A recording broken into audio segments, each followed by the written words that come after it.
is nobody does it alone. In all of those stories, no recovery journey. People try at various stages. Various people will lock themselves away in apartments with tins of soup and DVDs, and inevitably things go wrong.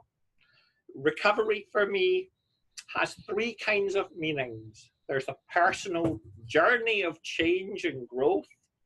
There's a social thing that's about recognition and interpersonal change and growth.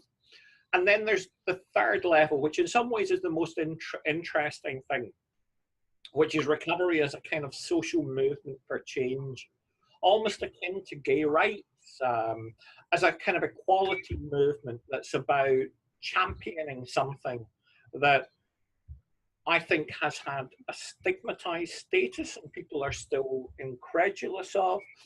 But I think there's increasing recognition. And in my office, I have a proclamation, a recovery proclamation signed by Barack Obama, who issued a couple of recovery proclamations asserting the importance of recovery. And it seems to me that one of the things I'm involved in just now is something called the Recovery Cities Initiative, where along with Ghent in Belgium and Gothenburg in Sweden, Doncaster, which is the city next to Sheffield, is pushing for this notion of recovery as the driving force for social justice, so that recovery isn't an end in itself, but a mechanism for improving civic participation, for increasing social justice, for challenging some of those narrow, stigmatizing, excluding approaches and views to life.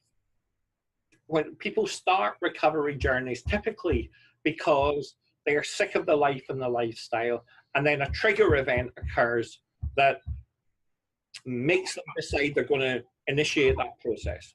But what keeps people down that road is other people moving away from using networks and moving into networks that are supportive of change. And a lot of my work has been around both how people change their networks and how, through changing their networks, they change their identity, how they see themselves, how they present themselves.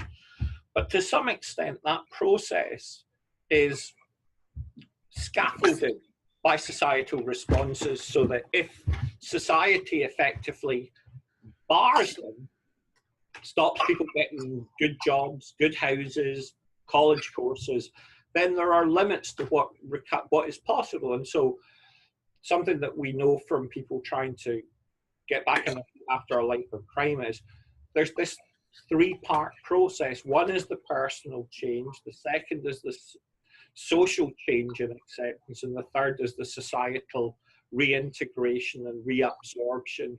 And that all three of those things effectively can create a virtuous circle.